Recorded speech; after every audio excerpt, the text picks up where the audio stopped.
Hello, everyone, and welcome back to another episode of Fragomen FC Passport to North America 2026. I'm here with my trusty colleagues and co-hosts, Jake Minster in Boston, Sergio Flores in Mexico City, and we're here to talk to you today about the summer that was.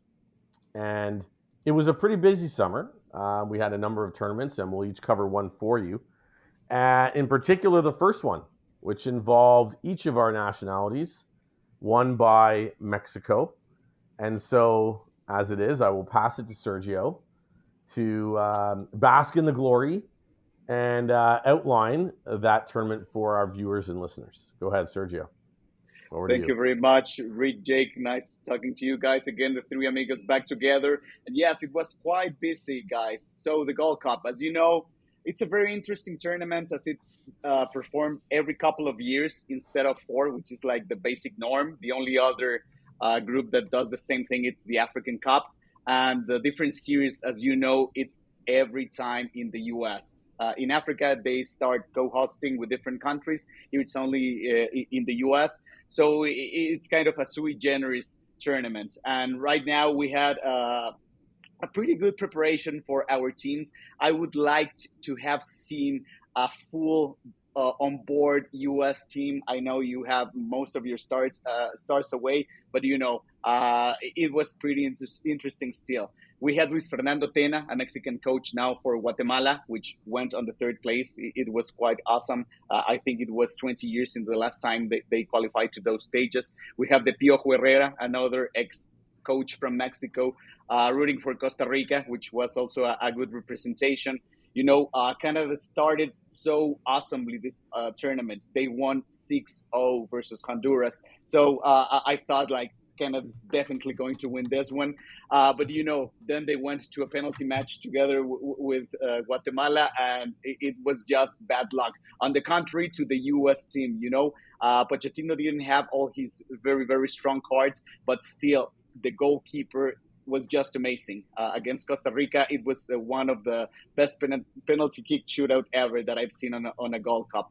And, Marsh, Pochettino, even Javier Aguirre had a couple of arguments with the referees. There were a couple of plays that were not marked. They could go either way. But I think the good thing about here is that it's a good thing, at least for Mexico, that they have won. It brings a little bit of more stability to the team. This thing about changing coaches every couple of months or every year, it just brings uncertainty. And right now with Javier Aguirre and Rafa Marquez at his second, they made a good deal in the cup. I think they were the strongest team in most of the cases. They still have a lack of imagination to create goal plays. They need more offensive skills. But overall, I think it was a good tournament.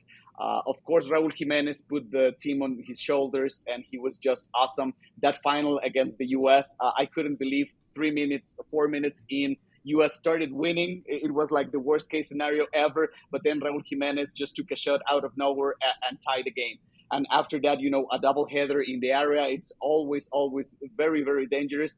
And Mexico got to win this World Cup. It was very nice seeing the Jimenez, Santi and Raul there in the forward. And I think it's a pretty great preparation for the World Cup. And I'd like to see this team getting along together, making, good plays and getting to know each other, because now Vasco Aguirre didn't just put the all-stars of every time.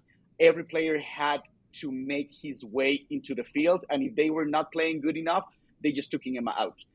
We had a 17-year-old defense right now on the A team in the final of a Gold Cup, and Mexico won. So I think it was a very good preparation. There's still a long way ahead.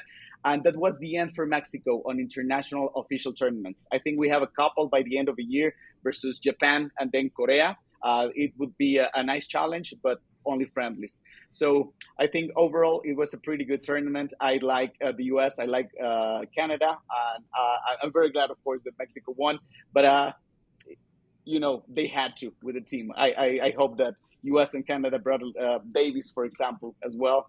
But overall, it was a very, very nice tournament. I did enjoy it. So I'm glad one of us did.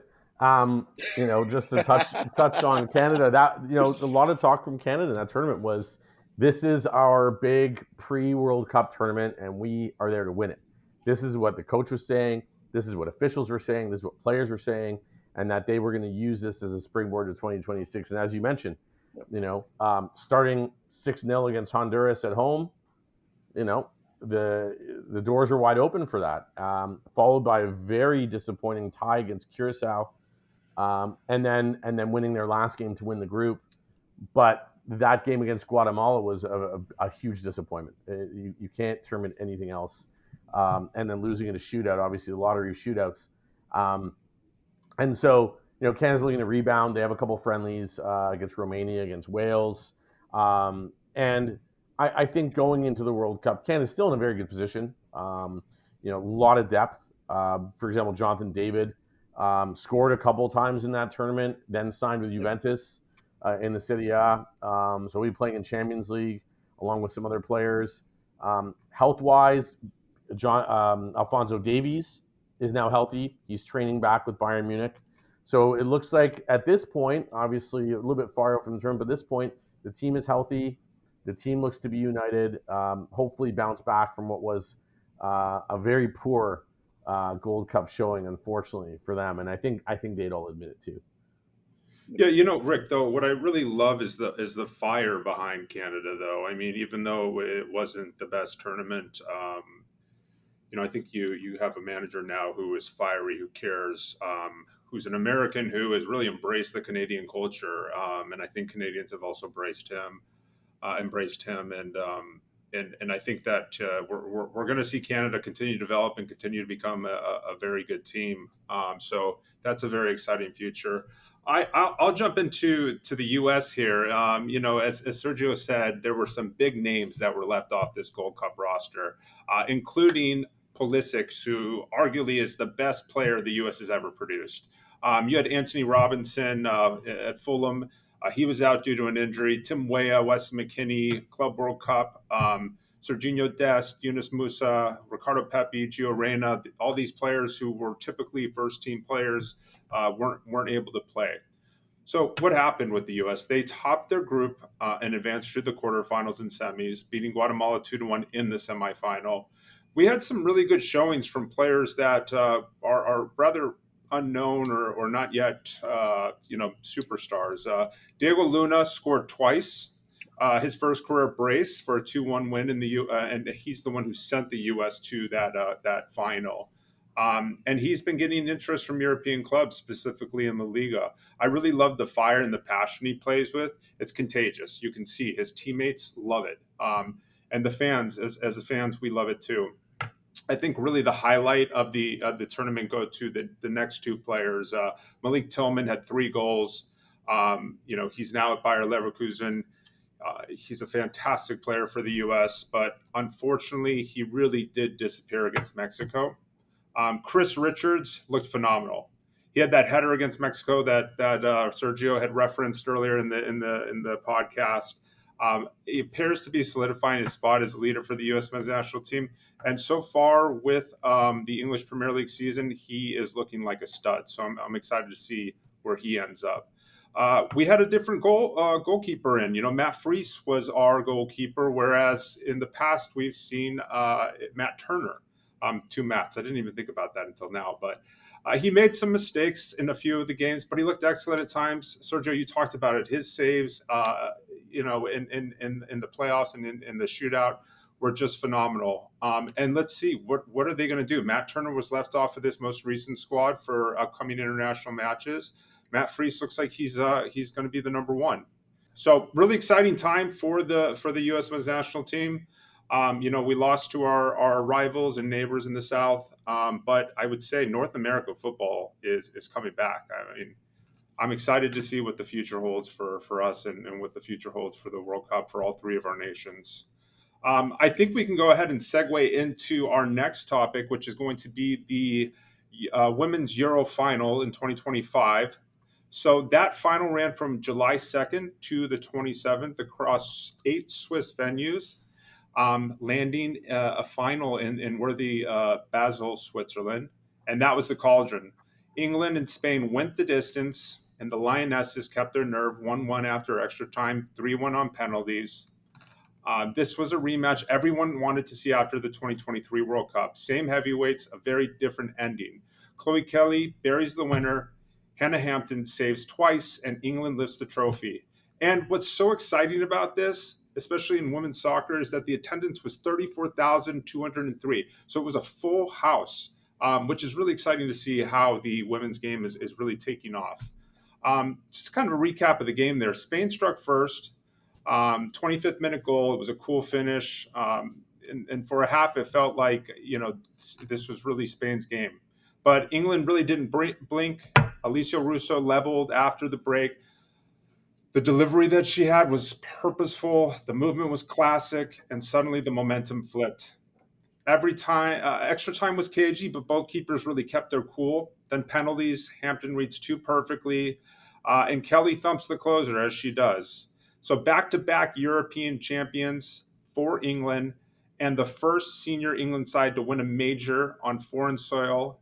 That line matters. It will be repeated for years. Yeah, interesting, that tournament. England, 3 straight games at the death. Down 2-0 to Sweden, I think it was, in the quarters. Came back, tied that game 2-2, won a shootout, which, the number, I think the goalies played pretty well. Perhaps the shooters would like to have some of those shots back. Then they beat the Italians, I think a 98th minute equalizer, and then deep in extra time won that game. And then again, like you mentioned, Jake, that game against Spain. So full credit to them. And who knows? Let's see if the men can keep that momentum going and next bring it year. home, right? But interestingly, for a country like England, that's their first ever win on away soil. The 1966 World Cup was at home. The last Women's Euro was at home that they won. So let's see what England can do next year. And pivoting back to North America, we did have the FIFA Club World Cup Championship this past summer, hosted by the U.S., all across the U.S. First time ever, 32 teams. I know we talked about it a lot leading up to that tournament. Really a precursor to the World Cup, at least from the standpoint of venues and attendance. Started off a bit rocky. I think there were some issues with attendance. I think personally that has more to do with the time of some of these games and the clubs that were involved. So just to recap for our audience, it was the first one with 32 teams. So you had 12 from Europe, you had 5 from North America, you had 6 from South America, 4 from Asia, and 4 from Africa, and 1 from Oceania, which was Auckland City. Auckland City was a sweetheart team. A lot of those players, I think all of them really have actual jobs, and they're going up against Bayern Munich, and other similar clubs. Didn't turn out perhaps, great for them, but I'm sure a memory for all of them. They had the time of their lives. Absolutely. When they saw the draw, these guys were all drinking in a pub. So full credit to them. And listen, they drew with Boca, the kit that I'm wearing today. That's right. Which was a sweet kid, by the way. For them. Shocking to the Boca fans, I'm sure. There were a lot of comments and videos on social media on that result. But CONMEBOL did do really well in this tournament. I think they punched above their weight. 2 teams from Argentina, 4 teams from Brazil. The usual suspects really: Boca, River, Botafogo, Flamengo, Fluminense, Palmeiras. Almost all of those teams did really well. Almost all of them advanced to the knockout stages. But it was ultimately a European team that won. And in fact, Chelsea, I think a bit of a surprise, to be quite frank with you guys. It was an all-European final. Chelsea having beaten Fluminense in the semis. PSG really giving to Madrid 4-0. And this was PSG's opportunity to win a quadruple, having won the domestic league, having won their domestic cup, having won the UEFA Champions League against Inter in a drubbing. And then, people thought, okay, well, this is it, not an overmatched Chelsea team, but I think going in clearly the odds makers had PSG as the favorites, and lo and behold, in comes Chelsea, 3-0 final, and it wasn't really that close. Interesting tournament. I think it does serve the U.S. well. in advance of the World Cup next year. This is on the heels of the Copa America, which was hosted by the U.S. last year. So now you've had three major tournaments, well, four, I guess, if you count the Gold Cup. So you had now three major tournaments leading up to the World Cup next year, which I think will serve the country well.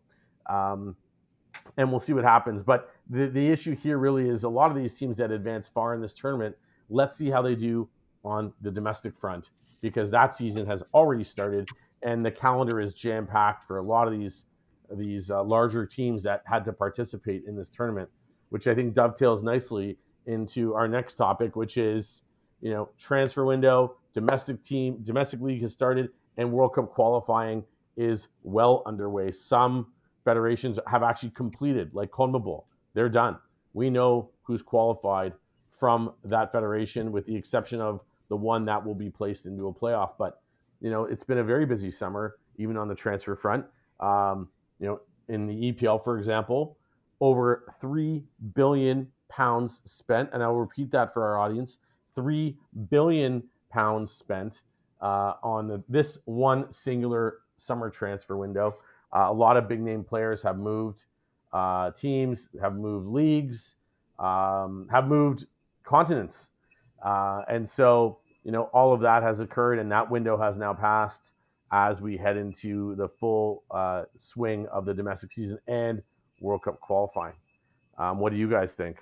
Of course, Rick, and I think it's just amazing. The EPL, now with Isaac in Liverpool playing together with Birds, I think this Liverpool of my heart is going to, make a great season this time. I'm also very interested in see how Gyökeres adapts to the Arsenal, coming from Portugal. But I think it's been a very nice transfer window. What do you think, Jake?